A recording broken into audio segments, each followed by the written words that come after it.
అత్యవసర సేవలకు ఎటువంటి ఆటంకం కలగకుండా తుఫాను ప్రభావిత ప్రాంతాల్లో కూటమి నాయకులు కార్యకర్తలు ప్రజలతో నిరంతరం అందుబాటులో ఉండాలని ఏపీ టీడీపీ అధ్యక్షుడు గాజువాక ఎమ్మెల్యే పల్లా శ్రీనివాసరావు పిలుపునిచ్చారు. ఈ మేరకు మొంతా తుఫాను కారణంగా గాజువాక నియోజకవర్గంలో ఉన్న లోతట్టు ప్రాంతాల్లో ఏపీ టీడీపీ అధ్యక్షుడు Gajuwaka MLA Palla Srinivasarao deputy mayor Dalli Govinda Reddy సుడిగాలి పర్యటన చేశారు. ఈ సందర్భంగా పల్లా శ్రీనివాసరావు మాట్లాడుతూ యారాడ ప్రాంతంలో ఇరిగిపోయిన కొండ చర్యలు లోతట్టు ప్రాంతాల్లో నిల్వ ఉన్న వర్షపు నీరు డ్రైనేజీ వాటర్ ఓవర్ఫ్లో అవుతున్న ప్రాంతాలను పెదగంట్యాల నుంచి గంగవరం వెళ్లే మార్గాన ఇతర ప్రభావిత ప్రాంతాలకు ప్రత్యక్షంగా పరిశీలించి స్థానిక ప్రజల పరిస్థితిని తెలుసుకుని తగిన చర్యలు తీసుకోవాలని అధికారులను ఆదేశించారు. మొంతా తుఫాను ప్రభావం దృష్ట్యా లోతట్టు ప్రాంతాల వారు అందరూ అప్రమత్తంగా ఉండాలని, ప్రాణ నష్టం ఆస్తి నష్టం జరగకుండా తగు జాగ్రత్తలు తీసుకోవాలన్నారు. ఈ కార్యక్రమంలో జీవీఎంసీ అధికారులు, రెవెన్యూ అధికారులు, పోలీస్ డిపార్ట్మెంట్ మరియు కార్పొరేటర్లు, స్థానిక నాయకులు, కార్యకర్తలు అధిక సంఖ్యలో పాల్గొన్నారు. అందరికీ నమస్కారం అండి.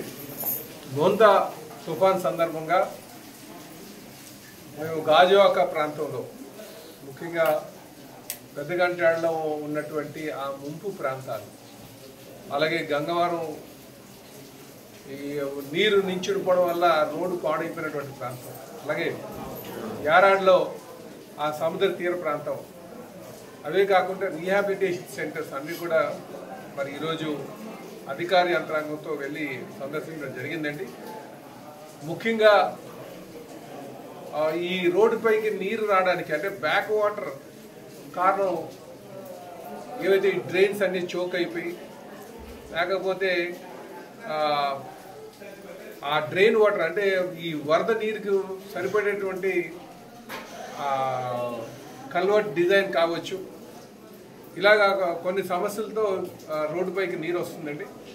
దాన్ని పూర్తిగా పరిశీలించి మళ్ళీ ఇలాంటి సమస్యలు ఉత్పన్నం కాకుండా ఉండడానికి కావాల్సినటువంటి చర్యలు తీసుకోవాలని చెప్పి అధికారులకి మనం ఆదేశాలు ఇవ్వడం జరిగింది. దాంట్లో ముఖ్యంగా ఈ ఎండ్ కెనాల్ అంటే మనకి ఈ వరద నీరంతా కూడా తీసుకుని సముద్రంలోకి తీసుకువెళ్ళేటువంటి ఆ కెనాల్, పరివాహక కెనాల్ ఏదైతే ఉందో దాన్ని పూర్తిగా మరమ్మతులు చేయాలి. అలాగే దాంట్లో ఉన్నటువంటి ఈ సిల్ట్ అంతా తీయాలి, పూడికి అంతా కూడా తీయాలని చెప్పేసి చెప్పడం జరిగింది. సో దాన్ని కేవలం ఒక జీవీఎంసీ అధికారులు తలుచుకుంటే సరిపోదు, దాన్ని స్టీల్ ప్లాంట్ అధికారులతో, గంగవరం పోర్టు అధికారులతో కూడా మాట్లాడాల్సినటువంటి అవసరం ఉంది. ఇవన్నీ కూడా పర్యవేక్షించడం అంటే కోఆర్డినేట్ చేయాలని చెప్పేసి కూడా తెలియజేయడం జరిగింది. అలాగే కొండవాళ్ళ ప్రాంతంలో ఉంటున్నటువంటి వారికి ప్రమాదవశాత్తు ఏమైనా జరుగుతుందేమో అని ముందే గ్రహించి అధికారులను పంపి వాళ్ళని ఖాళీ చేయించి ఇలాంటి రీహాబిలిటేషన్ సెంటర్స్ తీసుకురావడం జరిగిందండి. ఇప్పుడు ఈరోజు మేము సింహగిరి కాలంలో ఉన్నటువంటి స్కూల్లోకి వచ్చాం. ఇక్కడ కొంతమందిని తీసుకొచ్చి పెట్టడం జరిగింది. అంటే ప్రమాదం ముందుగానే పసిగట్టి మరి ఆ జాగ్రత్త చర్యల్లో భాగంగా ఇక్కడ తీసుకురావడం జరిగిందని కూడా ఈ సందర్భంగా తెలియజేస్తున్నాం. ఇదే కాకుండా ప్లేన్ ఏరియాస్లో కూడా ఉంటున్నటువంటి వారికి కొంచెం డైలాపిడేటెడ్ స్టేట్లో ఉన్నటువంటి బిల్డింగ్స్ అంటే కొంచెం పడిపోతాయేమో అనే ఒక అనుమానం ఉన్నటువంటి బిల్డింగ్స్ నుంచి కూడా ఖాళీ చేయించి వాళ్ళందరినీ కూడా ఇక్కడ తీసుకురావడం జరిగిందని చెప్పి తెలియజేస్తున్నాం.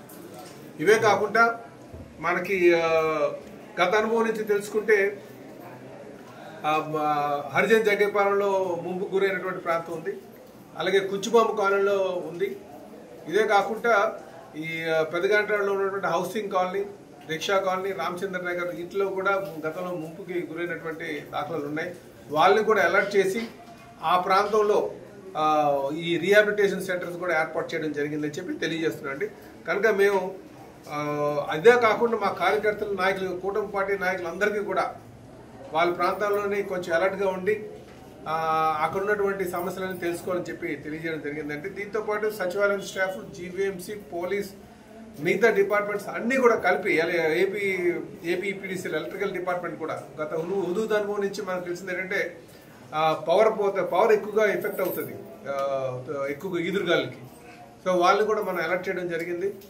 ఇవే కాకుండా హాస్పిటల్స్లో కూడా ఈ జనరేటర్స్కి కావాల్సినటువంటి ఆయిల్ అది కూడా సమకూర్చుకోవడం కూడా తగ్గ ఆదేశాలు ఇవ్వడం జరిగిందని చెప్పి తెలియజేస్తున్నాను.